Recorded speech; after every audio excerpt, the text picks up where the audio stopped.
कल पूछा है नहीं अब परसों है समान है इसी हर चेक पोस्ट के बाहर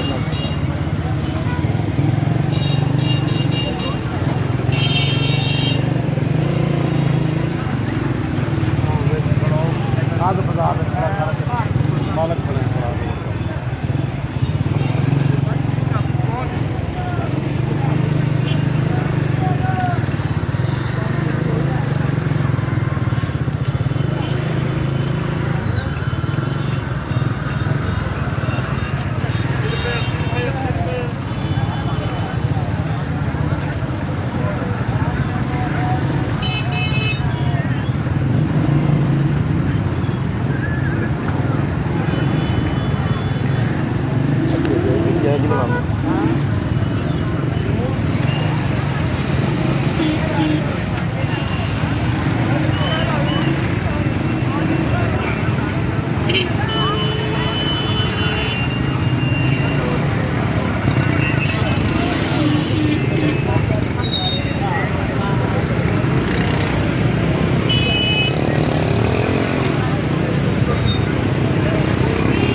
लो जी सजनों तो मित्रों लेंदे पंजाब चैनल की तरफों तुहानू सैर कराई जा रही है झंग बाज़ार 8 बाज़ारों की।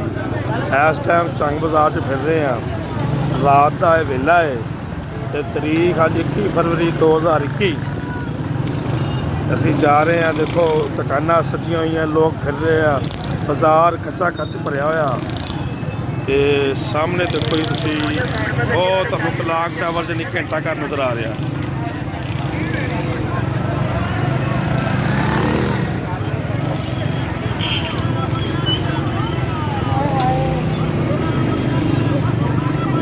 असी जनाब जा रहे हैं रेल बाज़ार सीधा जाओ। हाँ बाबा नसूरी शाह का दरबार रोड है जी, इस साइड से बाबा नसूरी शाह साहब का दरबार है।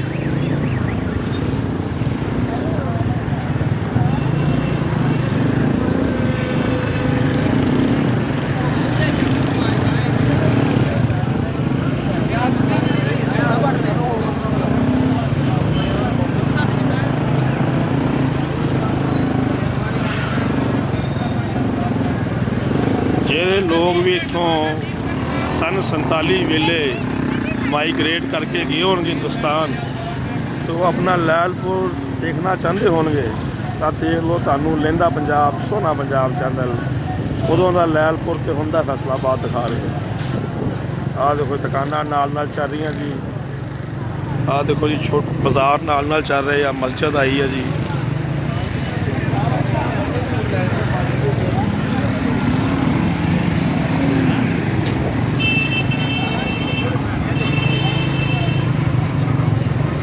आ मछली पॉइंट है जी, मच्छी विकी जा रही जिथे जी।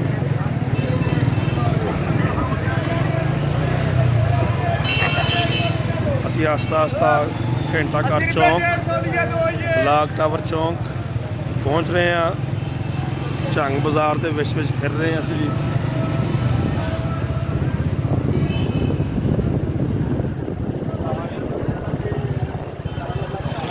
आ तुहाडे सामने जी घंटा घर चौंक फैसलाबाद की पहचान घंटा घर क्लॉक टावर।